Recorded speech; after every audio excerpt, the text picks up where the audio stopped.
సందేహాలు ఉన్నాయి. మేము నిన్న అధికారులకి ఇన్విటేషన్ ఇచ్చినప్పుడు ఈ జనగణమన ప్రోటోకాల్ ఉంటుంది కదా, మరి అందరం నిలబడతాం మామూలుగా అఫీషియల్ కార్యక్రమాల్లో. అది 24 గంటలు ఉన్నప్పుడు వినేవాళ్ళు కూడా నుంచోవాలి. అలా ఉంటే మరి అందరూ పారిపోతారు సార్. కాబట్టి మరి దాని పరిస్థితి ఏంటన్నప్పుడు ఆయన చెప్పారు కొన్ని అలాంటి సందేహాలు. అలాగే బ్రేక్స్ ఎలా మీ రికార్డ్స్ బ్రేక్ మీడియా ప్రతినిధులు కూడా ఉన్నారు. వాళ్ళు కూడా అవగాహన కోసం చెప్పవలసిందిగా కోరుతున్నాం.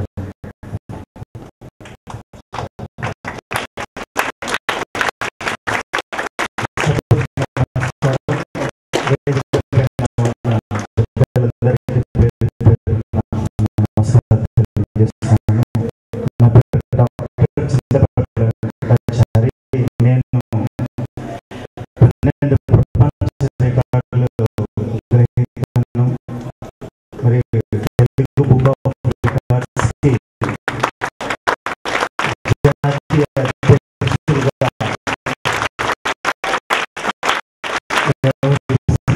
ఇంతవరకు మనకు తెలిసినటువంటి గిన్నిస్ రికార్డులు ఇంకా రికార్డ్ అనేది మీకు ఈ ఆలోచనలో ఉండేది. కానీ ఇప్పుడు 4వ ప్రపంచ తెలుగు మహాసభలను ఉద్దేశించి తెలుగు బుక్ ఆఫ్ రికార్డ్స్ అనే ఒక సంస్థ వెలువడింది. ఇది ప్రత్యేకంగా ప్రపంచంలో ఉన్న తెలుగు వారు ఎక్కడున్నా కానీ వారి ప్రతిభను వెలికి తీసి ప్రపంచవ్యాప్తం చేసేటువంటి దీంట్లో ఈ తెలుగు బుక్ ఆఫ్ రికార్డ్స్ నెలకొల్పడం జరిగింది. ఇంతవరకు దాదాపుగా 60 రికార్డుల వరకు దీంట్లో నామోదు చేయడం జరిగింది. ఈరోజు 24 గంటల పాటు నిరంతరం జాతీయ గీతాలన్నటువంటి కార్యక్రమాన్ని చేపట్టారు.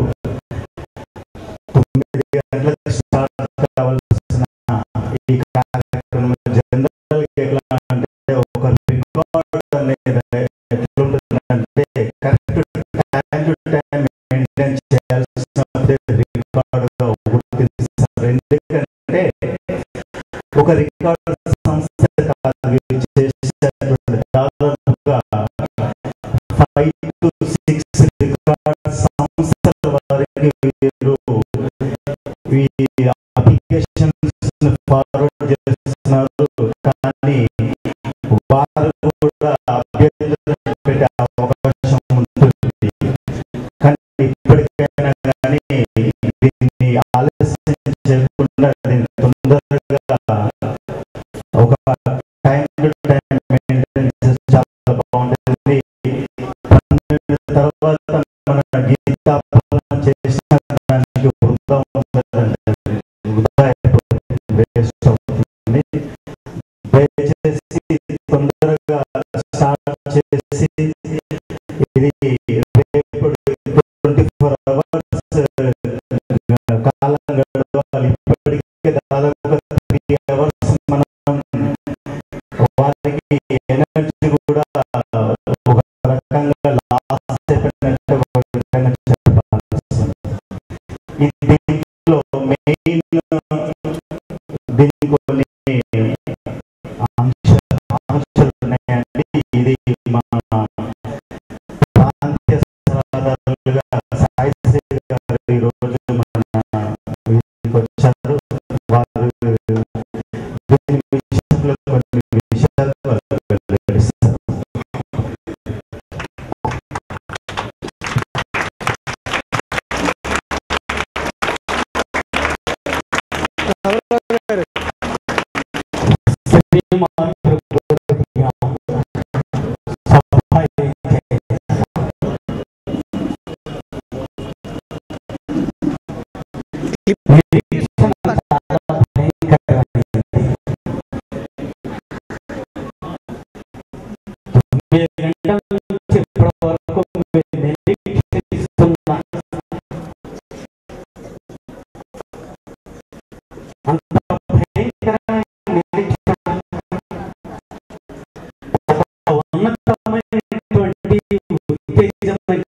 కార్యక్రమాన్ని తిలకించాలి అన్న మీ భావనకు శిరస వహించి నమస్కరిస్తున్నా.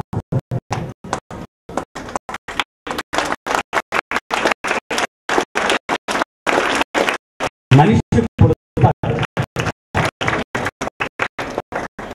మనస్సును పుట్టించుకోవాలి. మనిషికి తనకి ఇష్టం ఉన్నా లేకపోయినా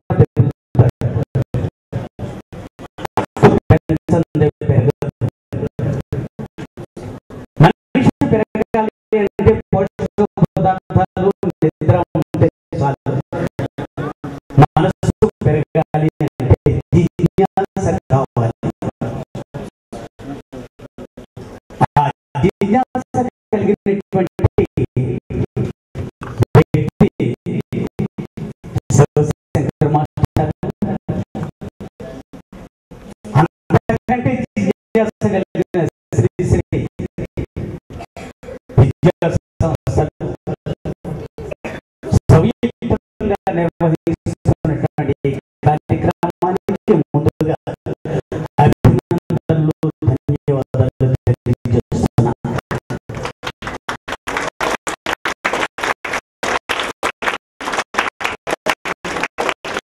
ఇది చాలా ఉన్నతమైన కార్యక్రమం. నేను చాలా చోట్లకు వెళ్ళా. జనగణమన పాడటం అందరికీ తెలుసు. Jana Gana Mana పాడుతుంటారు.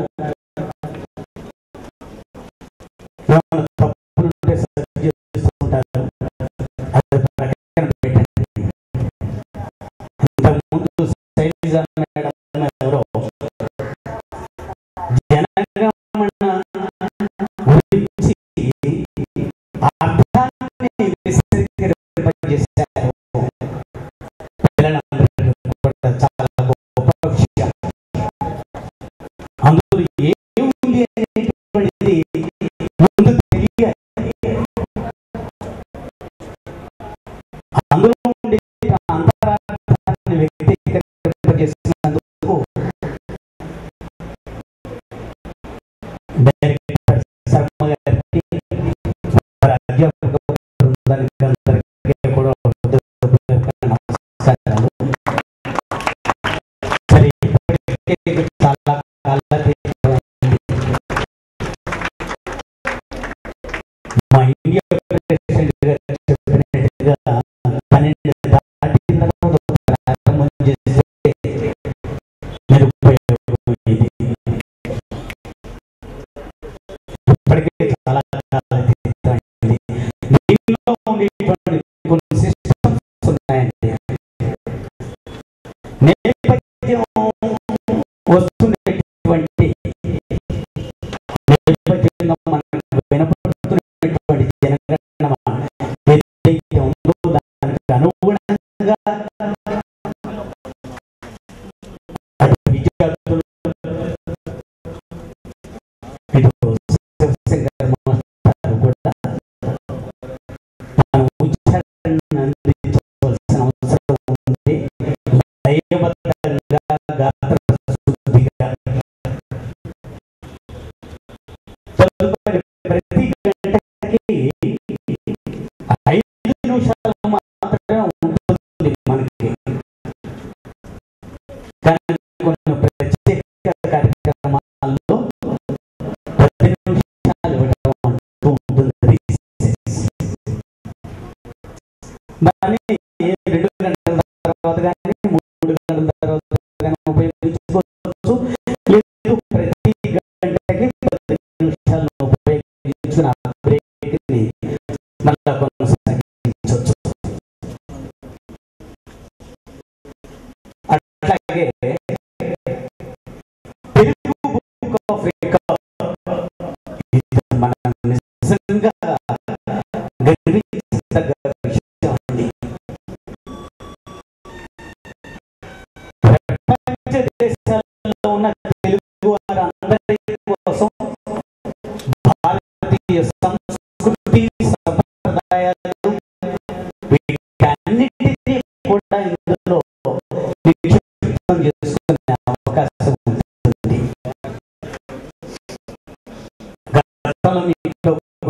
Guinness book record Telugu భాష కానీ తెలుగు సంస్కృతి కానీ అందులో చూడలే. ఆ నేపథ్యంలోనే ఆలోచించింది తెలుగు మహాసభలో సమయంలో దీన్ని రూపకల్పన చేయడం జరిగింది. దీని మీద తిరుపతిలో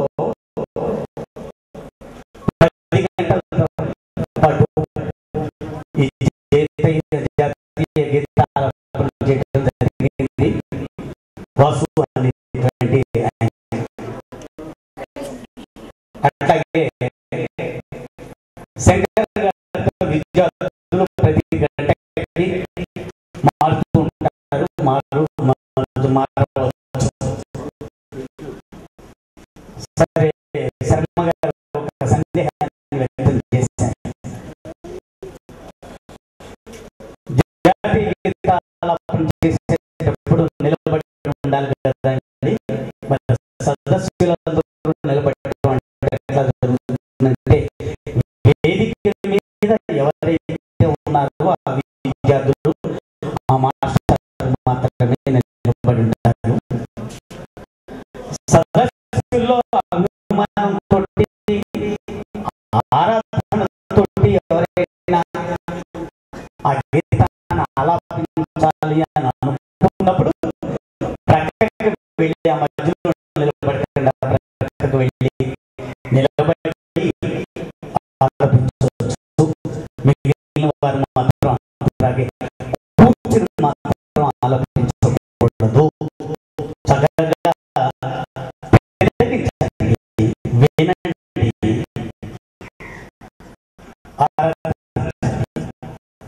ఎవరైనా ఆలపించాలి అనుకున్నప్పుడు ప్రక్కకు వెళ్ళి నిలబడి చేయొచ్చు. పాడాలనుకున్న వారందరూ కూడా సరే, ప్రతి విషయాన్ని పరిగణలోకి తీసుకుంటారు. ప్రతి చిన్న విషయాన్ని కూడా పరిగణలోకి తీసుకుంటారు. అందుకని గాత్ర శుద్ధి, ఉచ్చారణ, నేపథ్యంగా వినపడేటువంటి దానికి అనుసంధానంగా కార్యక్రమాన్ని జరిపిస్తారని ఆశిస్తూ స్వస్తి.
సంస్థ డైరెక్టర్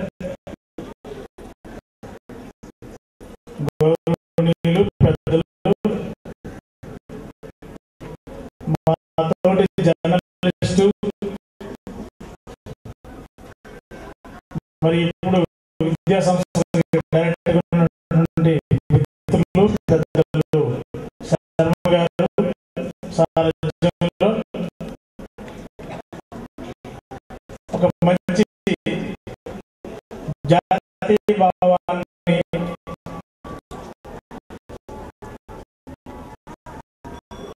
గుర్తించే విధంగా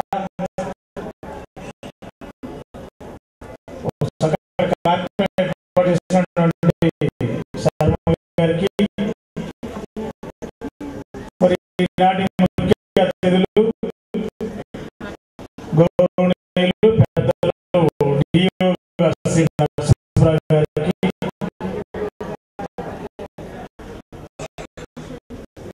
మరి ఈ జాతీయ గీతాలాపన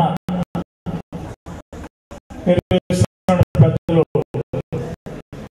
శివశంకర్ గారికి, మరి డిప్యూటీ డిఓ గారికి, నా మిత్రుడు సోదరుడు ఏపీడబ్ల్యూజే జిల్లా అధ్యక్షులు శ్రీ రఘురామ గారికి, వేదిక మీద ఉన్న పెద్దలు,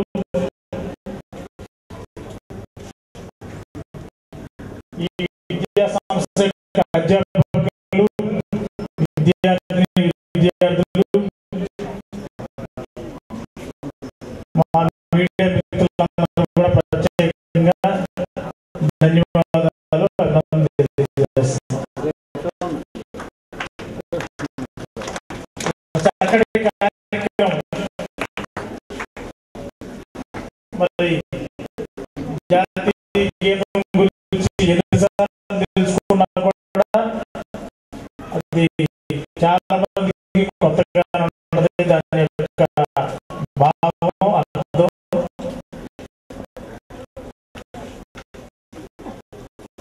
అయినప్పటికీ ఇది మరి రెండో ప్రోగ్రాం ఇదే ఇన్స్టిట్యూషన్లో సర్వగారి సారథ్యంలో ఏర్పాటు చేశారు. శ్రీ శ్రీ విద్యా సంస్థలంటే ఒక ప్రత్యేకత, ఒక ప్రాధాన్యత, విద్యాపరంగా సామాజిక అంశాల్లో కూడా ఒక విశిష్టతను సంతరించుకున్న శ్రీ శ్రీ విద్యా సంస్థలు డాక్టర్ శర్మ గారు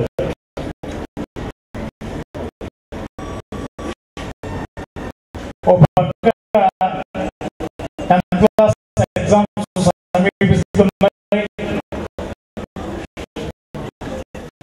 ఇంటర్మీడియట్ ఎగ్జామ్స్ సమీపిస్తున్నప్పటికీ కూడా ఒక చక్కటి కార్యక్రమాన్ని మరి ఇదే కాంపౌండ్ ఏర్పాటు చేయడం కూడా మనందరం కూడా గర్వించాలి, అభినందించాలి.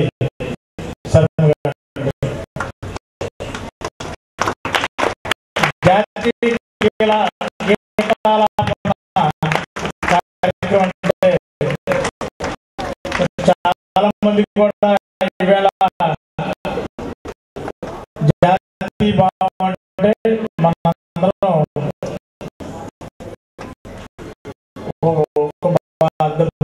భారతదేశంలో మనందరం ఒకటే, మనందరం ఒకటే భావం ఈ జాతీయ గీతాలాపనలో ఉంటుంది. మరి మా మిత్రులు చెప్పారు నాకు, చిన్నపిల్లల్లో జాతీయ భావం, ఐక్యత ఇవన్నీ సమపాలలో ఉన్నాయి, పెద్దవాళ్ళలో లోపించాయి అన్నది 100% కరెక్ట్. ఎందుకంటే జాతీయ భావం అనగానే మనలో మనం ఐక్యత